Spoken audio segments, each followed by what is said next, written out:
Math 6, Quarter 3, Week 6, MELC-BASED. Let's learn about solving routine and non-routine problems involving area of composite figures form. This is from Learner's Packet Lip. Hello kids, it's me, Teacher Frel. Don't forget to subscribe, like, and share, and hit the notification bell for the latest video. You can also follow my Facebook page, Teacher Frel TV. For today's lesson in Math 6, we will discuss about solving routine and non-routine problems involving area of composite figures form. For most essential learning competencies, finds the area of composite figures form by any two or more of the following: triangle, square, rectangle, circle, and semicircle. And solves routine and non-routine problems involving area of composite figures form by any two or more of the following: triangle, square, rectangle, circle, and semicircle. Hello! In this lesson, you will apply the concept of finding the area of composite figures into real-life situations. Now, you will be able to visualize different composite figures clearly and easily. In this lesson, you will learn how to solve problems related to the area of composite figures. There are many ways or strategies that you can use to solve the given problem correctly. Read the problem. To promote recycling, the Sangguniang Kabataan or SK members of a barangay decided to beautify the 30 feet by 20 feet children's playground by covering the floor of the playpen with cut pieces of tires except the area of 11 feet square sandbox. What is the area of the portion that will be covered with pieces of tires? Direction. Answer the following questions.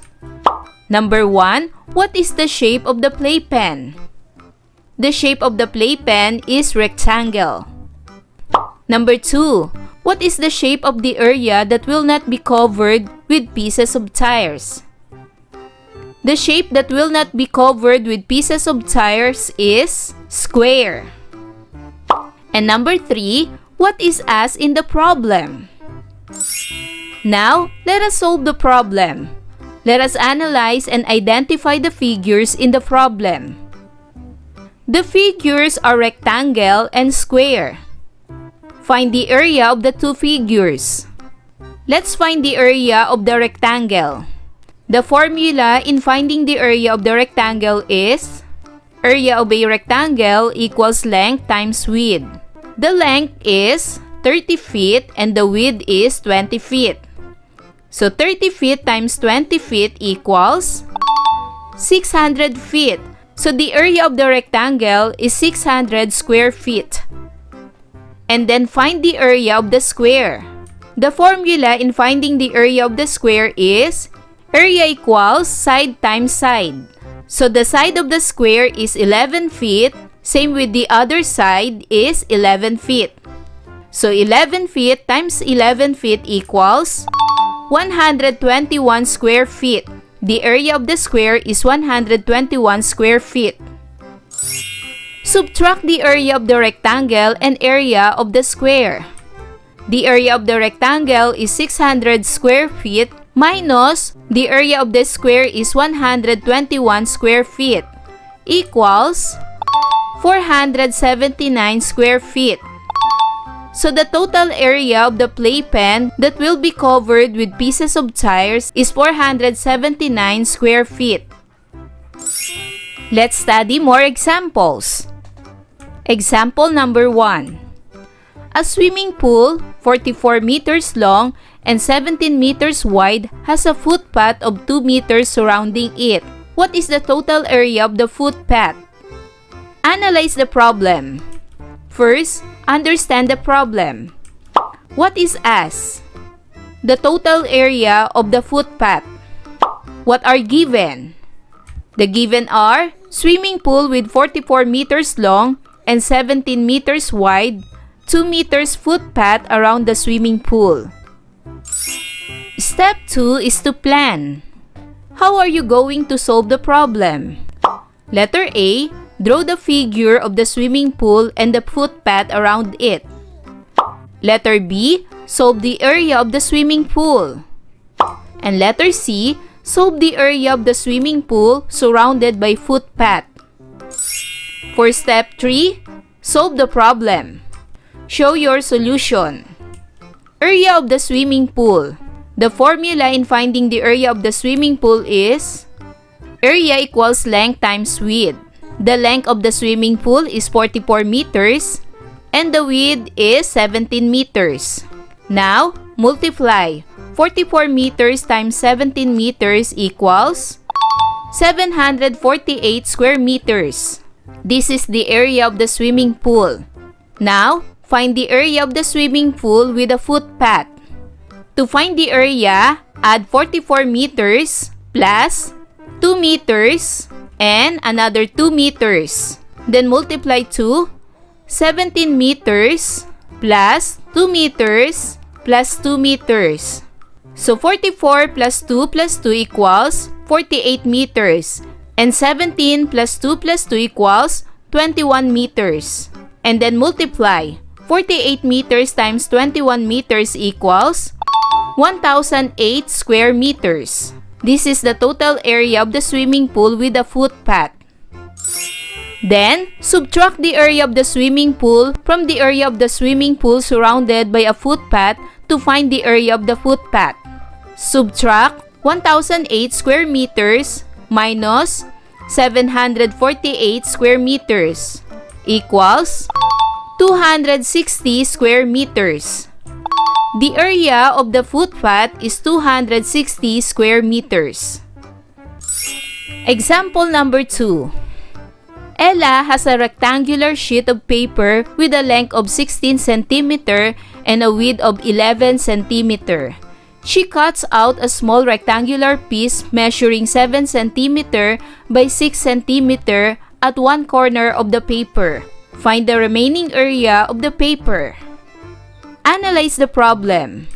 First step is to understand the problem. What is asked?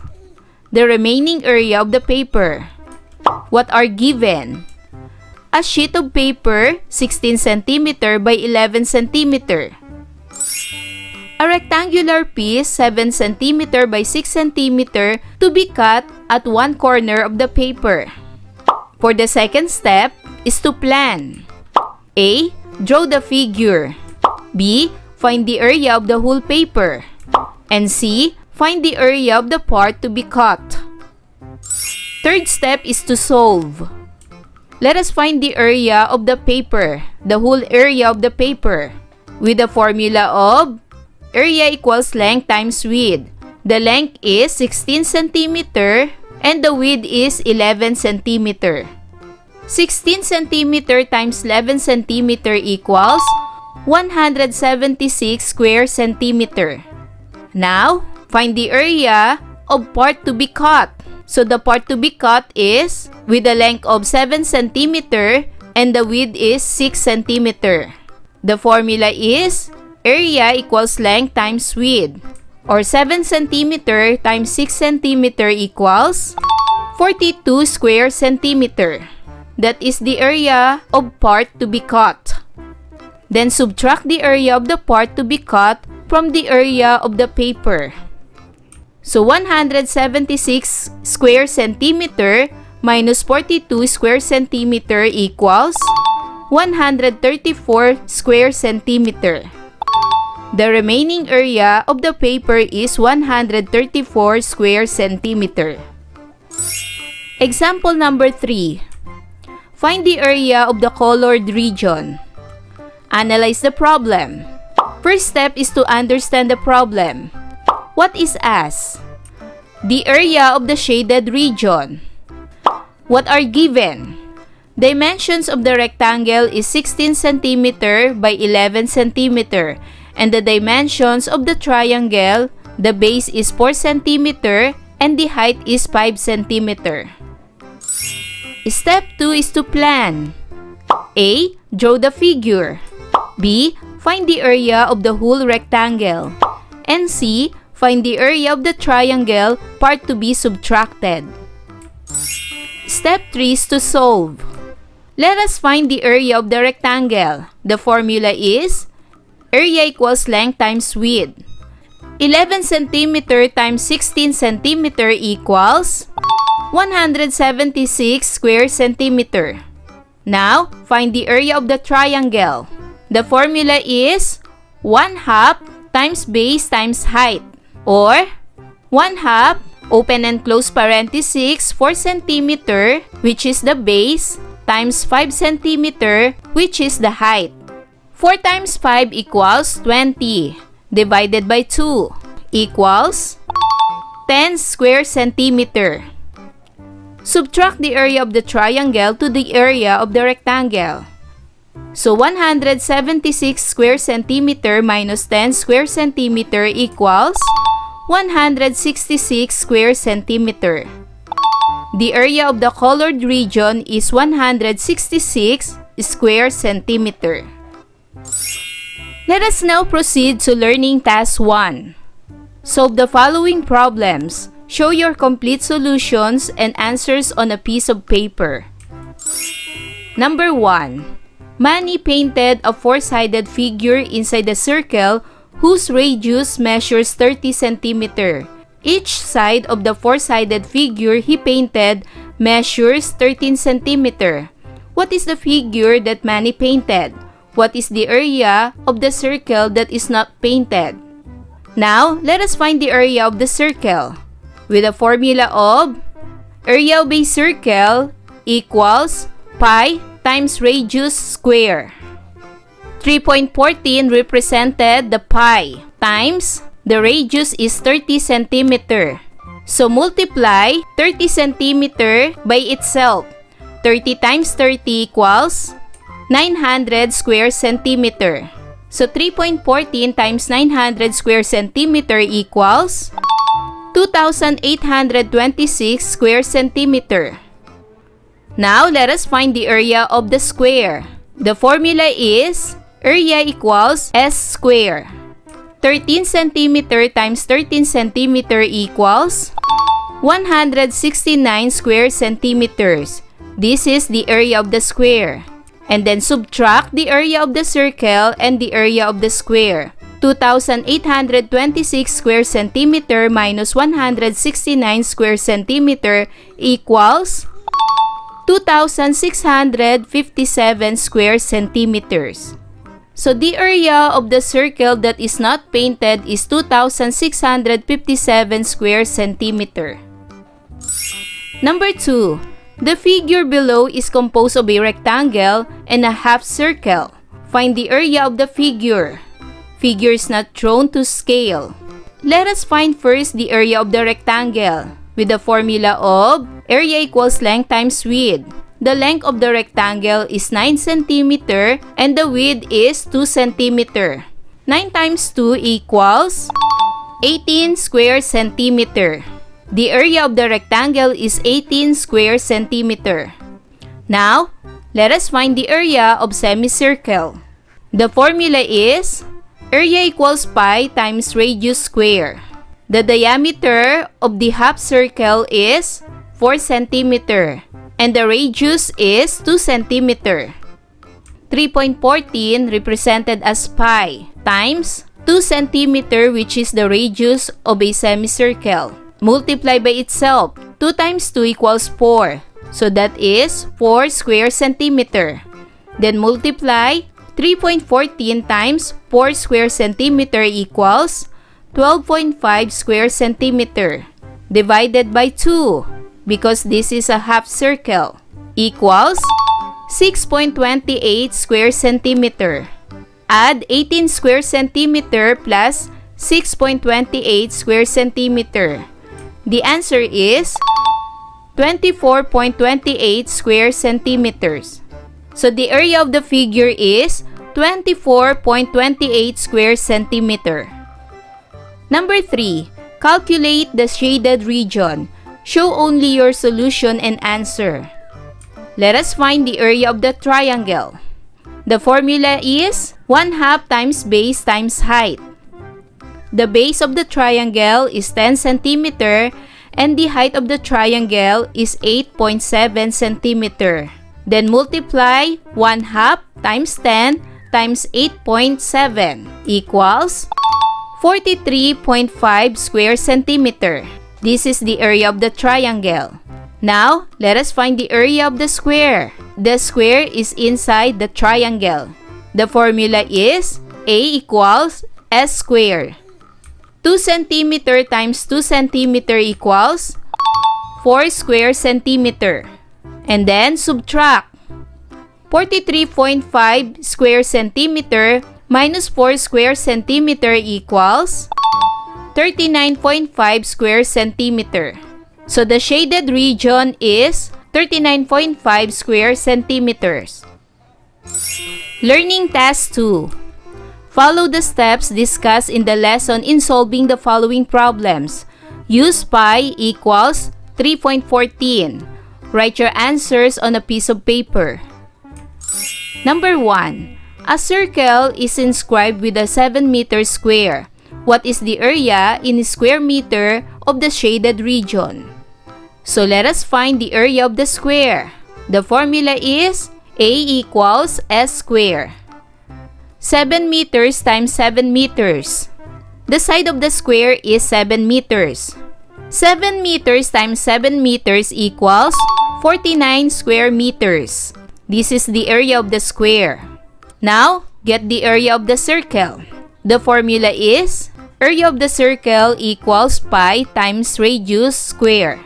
3.14, that is pi, times the radius is 3.5 meters. Multiply by itself.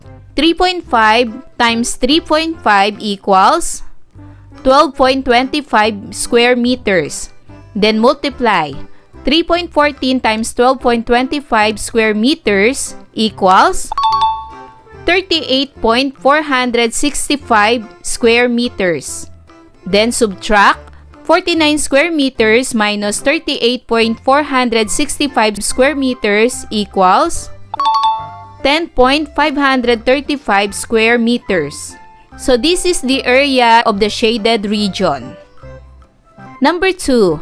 May and John are planning to build a veranda like the figure as shown below. The semicircle-shaped part of the veranda will be covered with grass because they want to put a pocket garden while the rest of the veranda will be covered with tiles.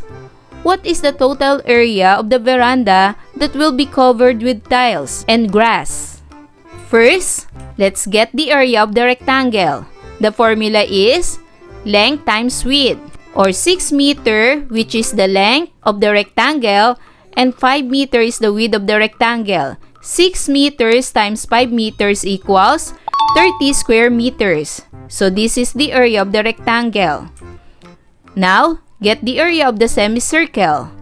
Area equals pi times radius square, or 3.14 times 3 meter multiply 3 times 3 equals 9. 9 square meters. Then multiply 3.14 times 9 square meters equals 28.26 square meters. Divided by 2. The answer is 14.13 square meters. Then add 30 square meters plus 14.13 square meters equals 44.13 square meters. So this is the total area of the veranda that will be covered with tiles and grass. For learning task 3, arrange the following steps in solving word problems. Write letters A to F on the blank before each number. Letter A being the first step and letter F for the last step. Write your answer on a piece of paper. To solve word problems involving area of composite figures, you can use the following steps. So what is the first step? Let's write letter A. Letter A is number 4. Read the word problem. Make sure you understand all the words and ideas in the problem. Then letter B is number 3. Identify and name what you are looking for. Letter C is number 2. Translate the problem into a number sentence. Letter D is number 1. Solve the problem using different strategies. Letter E is number 5. Answer the question with a complete answer. And letter F is number 6. Check if the answer is reasonable. Then, let's solve another problem. Mr. Cruz, a coach of a basketball team, wants to repaint a certain spot in his basketball court called the key. What is the area of the key that needs repainting given that the radius of the circle is 6 feet? Copy and answer in your math notebook. So first, follow the steps discussed in the lesson. Use pi equals 3.14. So kids, answer the following. What is as in the problem? What are the given? How are you going to solve the problem? Translate the problem into a number sentence. And write your answer. To find the area of the rectangle, use the formula A equals length times width, which is the length is 15 feet and the width is 12 feet. 15 times 12 feet equals 180 square feet. Then find the area of semicircle. Area equals pi times radius square, or 3.14 times 6 feet. 6 times 6 equals 36 square feet. Then multiply 3.14 times 36 square feet equals 113.4 square feet. Divided by 2 equals 56.52 square feet. Then subtract 180 square feet minus 56.52 square feet equals 123.48 square feet. So the total area of the key that needs repainting is 123.48 square feet. So kids, do you understand our lesson for today? Wow! Good job! Kids, I hope you learned a lot from this lesson. Until our next topic, bye-bye kids! Thanks for watching!